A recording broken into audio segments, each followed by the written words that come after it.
नमस्कार दोस्तों, एक बार फिर से अपने प्रोटॉन टेक्निकल क्लासेज के YouTube चैनल पर आपका हार्दिक अभिनंदन है।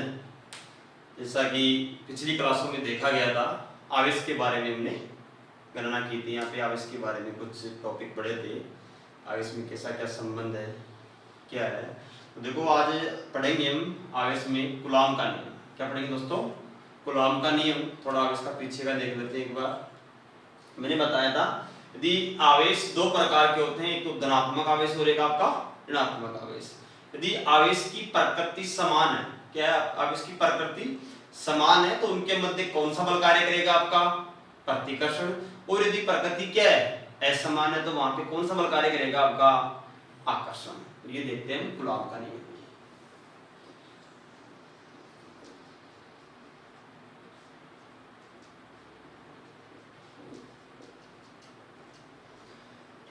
कूलॉम के नियम ने क्या बताया था? कूलॉम ने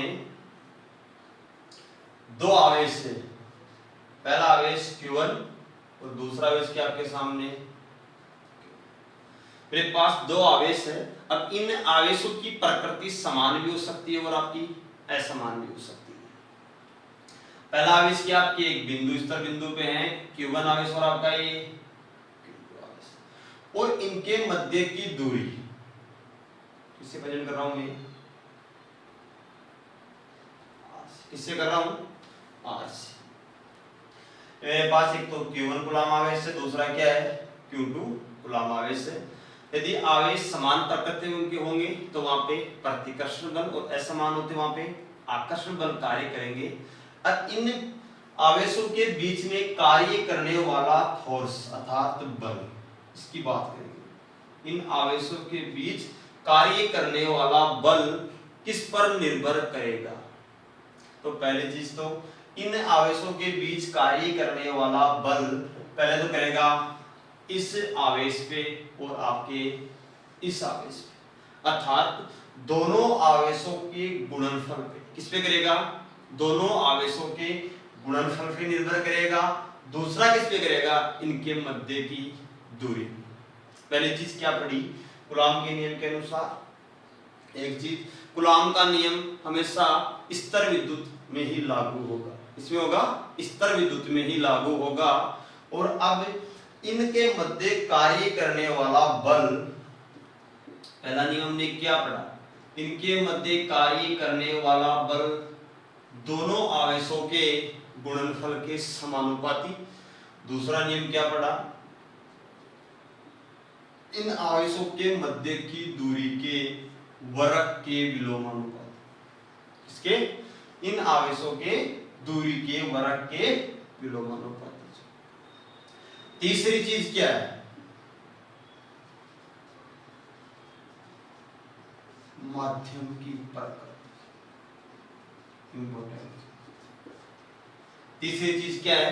माध्यम की प्रकृति, अर्थात इस आपने Q1 और Q2 के मध्य की दूरी, इस दूरी के बीच में जो आपका ये गैप है, आपने यहाँ पे किस प्रकार का माध्यम लिया है, उस पर भी आपका फोर्स कार्य करता है। अब मैं बता सकता हूं F बराबर क्या होगा? K। यहाँ पे K क्या है? एक कांस्टेंट वैल्यू है, नियतांक मान है। क्या आपका है? नियतांक मान है, जो किस पर निर्भर करता है? इनके माध्यम पे निर्भर करता है कि आपने इन दोनों आवेशों के बीच में माध्यम कौन सा लिया है। ये क्या आपका है? कि एक नियतांक मान है। इसको हम समझेंगे। तो देखो इधर क्या हो गया नियम आपका? F बराबर Q1 गुणा Q2 बटा R स्क्वायर गुणा K। अभी क्या क्या है? एक नियतांक वैल्यू है, इस K को समझते हैं। देखो यहाँ पे K क्या है, इसको लिख सकता हूं 1/4 पाई एप्सिलॉन। क्या लिखा मैंने? K बराबर 1/4 पाई एप्सिलॉन। अब इस एप्सिलॉन को समझते हैं। एप्सिलॉन क्या है? ये आपका जो एप्सिलॉन है, इसे हम बोल सकते हैं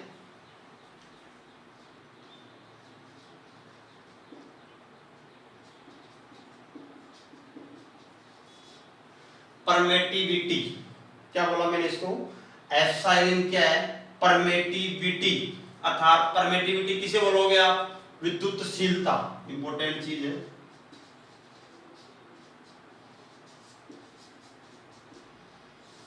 विद्युतशीलता, एप्सिलॉन क्या बताया मैंने, यहाँ पे देखो K बराबर 1/4 एप्सिलॉन, एप्सिलॉन क्या की, परमेटिबिलिटी, क्या है, परमेटिविटी अर्थात विद्युतशीलता।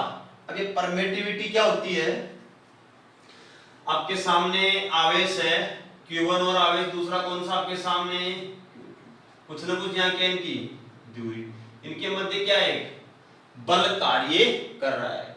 माना कि आपने दो आवेशों को हवा के बीच में रख दिया किसी निश्चित दूरी पे, इस पे हवा के बीच में, तो मैं यहाँ बता सकता हूं कि इनके मध्य कौन कार्य का माध्यम क्या है, इनका अभी इन दोनों आवेशों के बीच में माध्यम क्या है, एयर, क्या है, हवा, क्या है, हवा है। अब ये बताओ जब यहाँ पे ये आवेश है इनके पास कुछ ना कुछ फोर्स कार्य करेगा, वो किसके मध्य कार्य कर रहा है, हवा के मध्य, यहाँ पे माध्यम क्या आपका, हवा। यदि मैं हवा की अपेक्षा यहाँ पे Q1 और मेरे पास ये Q2 आवेश है और मैं यहाँ पे माध्यम क्या रख रहा हूँ कि मान लो मेरे पास यहाँ पे क्या है, जल है, वही r दूरी है, वही समान आवेश है, लेकिन अब मैंने यहाँ पे क्या रख दिया, जल, क्या रख दिया, जल रख दिया, ग्लास रख दिया, या कोई भी मैंने एक मटेरियल रख दिया, तो अब यहाँ पे फोर्स कार्य करेगा, लेकिन इन दोनों के फोर्स में क्या होगा, अंतर पैदा, क्या होगा, अंतर पैदा होगा। जो यहाँ पे एक तो एयर में फोर्स कार्य कर रहा है उसका मान अलग आएगा, एक यहाँ पर जो जल में फोर्स कार्य कर रहा है उसका मान क्या आएगा, अलग आएगा।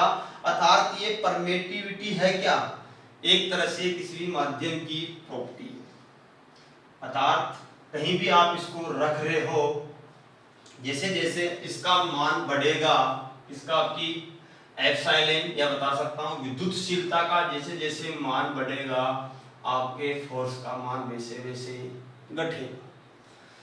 मैं एक बार हवा ले रहा हूं, तो हवा क्या है, विद्युतशीलता, बात करूं मैं इसका,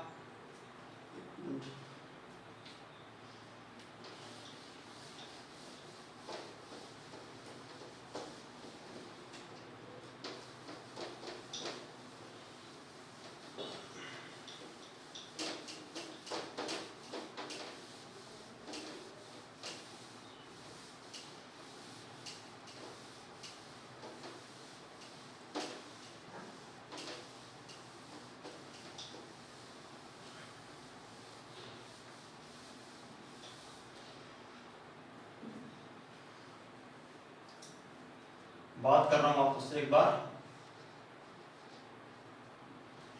मैंने लिखा F बराबर Q1 गुणा Q2 बटा R² गुणा K, और यहाँ पे K क्या है, 1/4 एप्सिलॉन, और जो एप्सिलॉन क्या बताया अभी यहाँ पे मैंने, आवेशों के मध्य क्या है, एयर, क्या काम कर रही है आपकी, एयर के मध्य यदि दो आवेश कार्य कर रहे हैं तो यहाँ पे फोर्स क्या होगा, कुछ ना कुछ उत्पन्न होगा, इलेक्ट्रो फोर्स पैदा होगा यहाँ पे, स्टैटिक।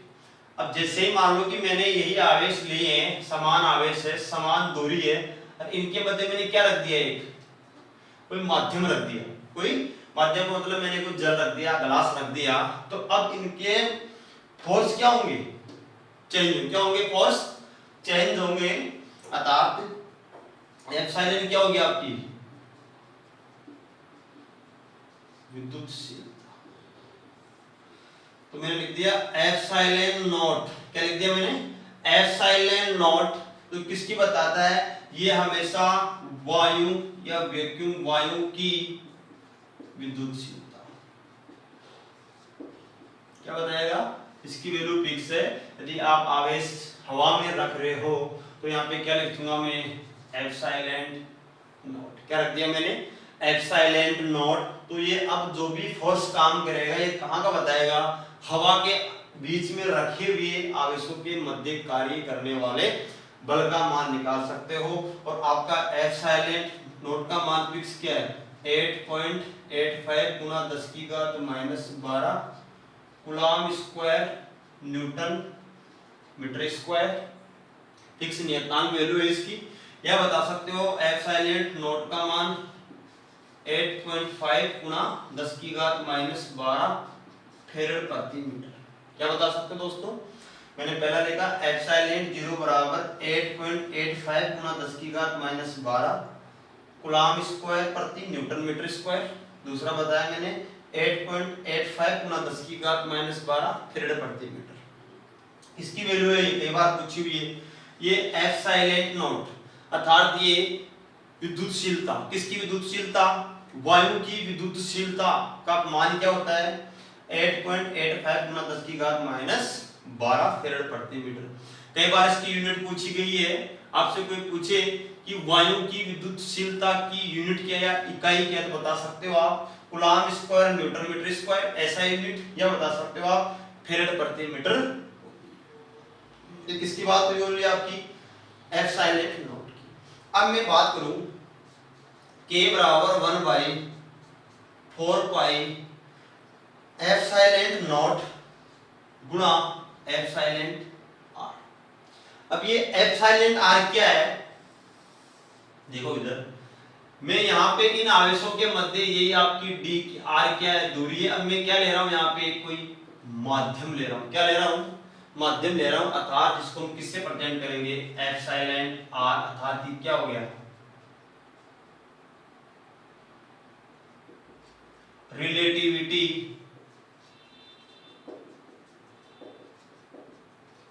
परमिटिविटी, मतलब किसी चीज से रिलेटेड है ये, मतलब रिलेटिविटी परमिटिविटी आपेक्षित विद्युतशीलता।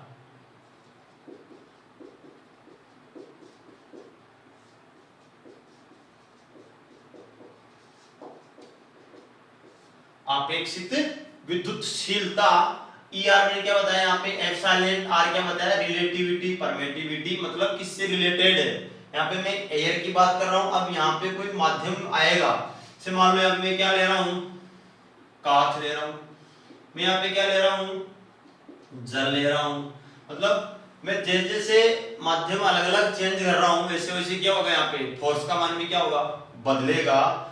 और देखो सबसे कम परमिटिविलिटी या सबसे कम आपकी विद्युतशीलता होती है किसकी होती है एयर, मतलब सबसे मिनिमम आप देखा जाए सबसे न्यूनतम परमिटिविटी या सबसे कम विद्युतशीलता ओनली फॉर किसकी होती है एयर की होती है। तो बात करें हम कि जब भी आपकी एप्सिलॉन की वैल्यू बढ़ेगी तो आपके फोर्स का मान घटेगा, क्या होगा फोर्स का मान घटेगा। अब मैं बात करूं आपके सामने एक तो एयर की बात कर रहा हूं एक आपके एप्सिलॉन r की बात कर रहा हूं, तो यहाँ इन दोनों में फोर्स का मान ज्यादा किसमें होगा तो देखो क्योंकि यहाँ पे एप्सिलॉन नॉट अर्थात यहाँ पे किसका मान सबसे कम है एयर में विद्युतशीलता का मान सबसे कम होता है तो वहां फोर्स का मान भी क्या होगा ज्यादा होगा। मतलब आपने हवा में दो आवेश रख दिए हैं तो यहाँ पे ओनली क्या कार्य कर रही है हवाई कार्य कर रही है। यहाँ पे हवा में क्या होगा बल उत्पन्न होगा दोनों आवेशों में। एक आपने माध्यम रख दिया, अब आप जो माध्यम रख रही हुई कर क्या रहा है, जैसे आपने मैंने जल रखा या अन्य कोई पदार्थ रखा तो ये क्या कर रहा है यहाँ पे जैसे मैंने कोई पदार्थ रखा जल या कांच, ये क्या कर रहा है यहाँ के जो आवेश को क्या कर रहा है अपने आप में क्या कर रहा है एक तरह से स्टोर का मतलब अपने आप में ले रहा है आवेश को। जैसे मैंने यहाँ पे कांच रख दिया वो क्या कर रहा है इसकी प्रॉपर्टी क्या कर रहा है इसकी वैल्यू क्या कर रहा है कम कर रहा है अर्थात यहाँ के जो फील्ड को या यहाँ के फोर्स को क्या कर रहा है कम कर रहा है अर्थात यहाँ का आवेश क्या कह रहा है ये अपनी ओर खींच रहा है, क्या कर रहा है खींच रहा है। तो यहाँ का फोर्स भी क्या हो जाएगा कम हो जाएगा आपका। मतलब ये एक तरह से परमिटिविलिटी है क्या विद्युतशीलता है क्या ये एक तरह से विरोध है, क्या है विरोध है। जैसे ही आपने रखा इसको माध्यम में तो ये क्या कर रहा है आवेश को अपने आप में कलेक्ट कर रहा है संग्रहण कर रहा है जिससे यहाँ का फोर्स क्या होगा कमजोर होगा। क्या होगा? फोर्स कमजोर होगा। तो इन दोनों में देखा जाए तो वायु की अपेक्षा यहाँ पे फोर्स क्या लगेगा? कम लगेगा। तो सबसे अधिक फोर्स कहाँ लगेगा? आपका हवा में कार्य करेगा। यदि आपके सामने दो आवेश है और वो हवा में रखे हुए हैं तो वहां पे सबसे ज्यादा फोर्स कार्य करेगा, क्योंकि जैसे जैसे आपकी परमिटिविटी का मान बढ़ेगा वैसे वैसे फोर्स का मान आपका घटेगा। तो समझ में आनी चीजें, अच्छा टॉपिक है ये। गुलामगिरी तो आगे पढ़ेंगे, थोड़ा पहले समझ लेते हैं परमिटिविटी क्या है। टॉपिक आई क्या तो आपका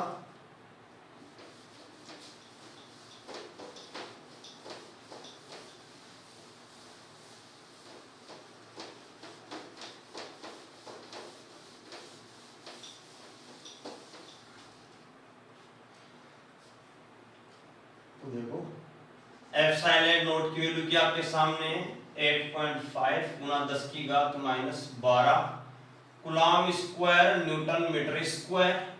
या इसकी वैल्यू बता सकता हूं मैं एप्सिलॉन नॉट की बराबर 8.85 गुना 10 की घात -12 फेरेड प्रति मीटर।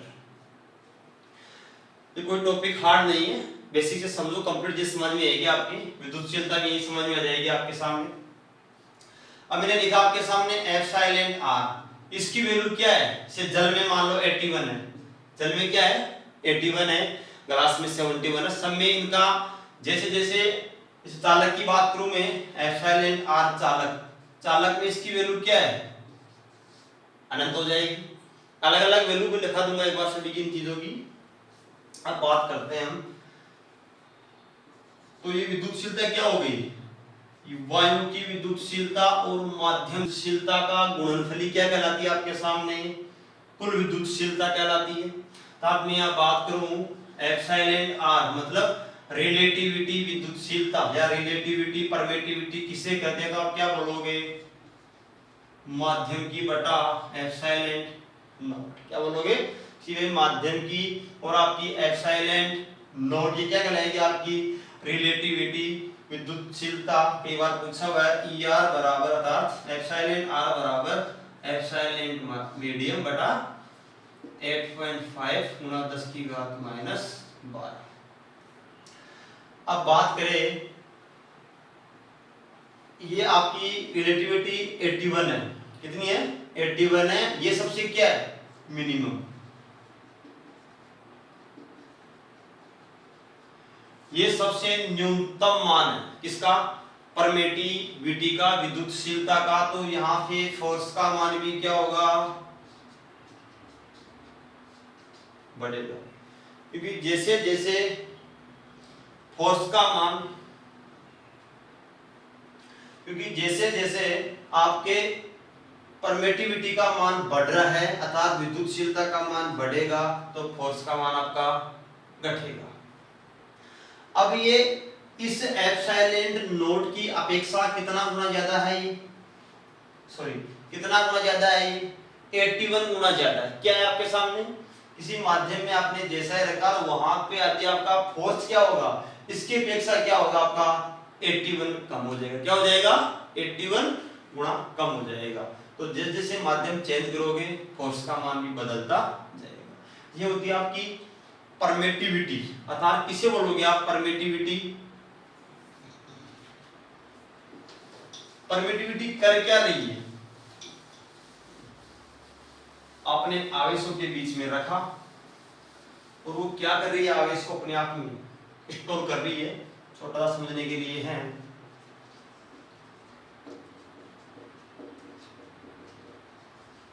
किसे बोलोगे आप?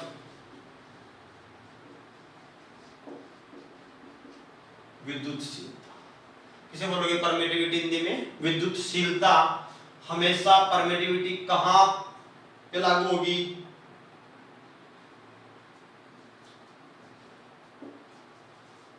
Electrical field. कहां लागू होगी? अर्थात एक इलेक्ट्रिकल फील्ड में लागू होगी। और इलेक्ट्रिकल फील्ड में जो विद्युतशीलता जनरेट करेगा, विद्युतशीलता को संग्रहण करेगा, इस डिवाइस कौन है? आपकी एक कैपेसिटर। इसे क्या बोलोगे आप?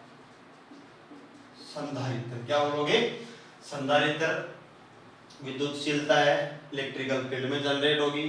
अर्थात चुंबक पढ़ोगे तो वहां पे कौन सा चलेगा, वहां पे चलेगी चुंबकशीलता, यहाँ चलेगी विद्युतशीलता, तो इलेक्ट्रिकल फील्ड में जनरेट होगी। मात्र से डिवाइस कौन सी है, कैपेसिटर। और कैपेसिटर क्या करता है, अपने आप में कौन सी एनर्जी स्टोर करता है,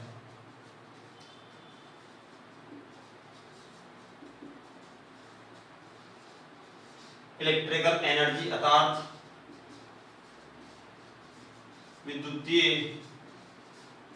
ऊर्जा। कौन करता है, विद्युतीय ऊर्जा। ये थोड़ा छोटा सा टॉपिक है। अब इसकी देखते हैं परमिटिविलिटी। एप्सिलॉन बराबर क्या होता है, epsilon not Guna epsilon r। तो विद्युतशीलता बराबर 8.85 गुना 10 की घात -12 गुना एप्सिलॉन। ये क्या बन गया, इसका फॉर्मूला बन गया। बहुत बार पूछी चीजें है ये। एप्सिलॉन नॉट की वैल्यू क्या है, एप्सिलॉन r की वैल्यू क्या है, तो चीजें समझ में आ रही होगी आपके कि विद्युतशीलता किसे कहते हैं। तो परिभाषा में इसकी दे सकता हूं कि आवेश को इकट्ठा करने की तरह, या मैं बता सकता हूं कि किसी चालक तार की लंबाई के अनुसार, कि मान लो कोई भी चालक है, उसकी लंबाई है, उसके अनुसार क्या कर रहा है, वो आवेश को अपने आप में स्टोर कर रहा है, उसे क्या बोलेंगे हम, विद्युतशीलता बोलेंगे। और विद्युतशीलता किस किस पे निर्भर करती है, एक तो हवा और एक क्या आपका माध्यम, दोनों पर निर्भर करती है। कूलॉम का नियम हम नेक्स्ट वीडियो में पढ़ेंगे, बेसिक से पढ़ेंगे कूलॉम का नियम, बट थोड़ा ये समझ में आना चाहिए कि विद्युतशीलता क्या थी, परमिटिविटी क्या थी, आगे जरूर पढ़ेंगे। थैंक यू दोस्तों।